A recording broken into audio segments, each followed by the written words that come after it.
অন্তর্বর্তী সরকার 18 মাসে দেশকে 18 বছর পিছিয়ে দিয়েছে বলে মন্তব্য করেছেন ঢাকা দক্ষিণ সিটি কর্পোরেশনের প্রশাসক মোহাম্মদ আব্দুস সালাম।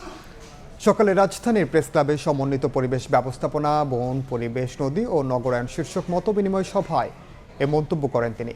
পাইলট প্রকল্পের মাধ্যমে টেলিফোন থেকে শুরু করে অন্য কেবলের লাইন মাটির নিচ দিয়ে নেওয়া হবে। এডিসের লার্ভা নিধনে কর্মীরা কাজ করছে বলেও জানান দক্ষিণ সিটির প্রশাসক। একই অনুষ্ঠানে বন ও পরিবেশ প্রতিমন্ত্রী শেখ ফরিদুল ইসলাম বলেন, কোরবানির বর্জ্য ব্যবস্থাপনায় সিটি কর্পোরেশনের পাশাপাশি নাগরিকদেরও সচেতন হতে হবে।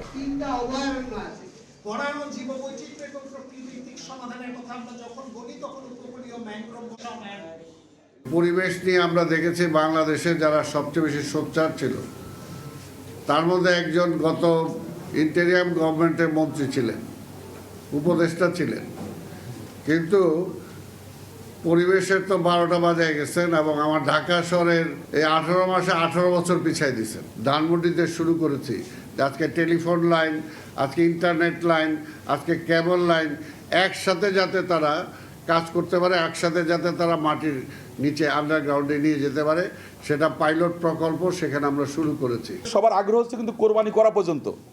কোরবানি হয়ে গেল, গোষ্ঠটা পেয়ে গেলাম, বর্জ্য কি হলো এটি কিন্তু সিটি কর্পোরেশন আর অন্য মানুষ চিন্তা করছে, আর কেউ কিন্তু চিন্তা করছে না। কিন্তু আমাদের এই যে বর্জ্য, প্রত্যেক দিন 3000 মেট্রিক টন বর্জ্য পুরানো হবে বা বার্ন করা হবে এবং এতে 42 মেগাওয়াট বিদ্যুৎ, 42.5 মেগাওয়াট বিদ্যুৎ উৎপাদন হবে।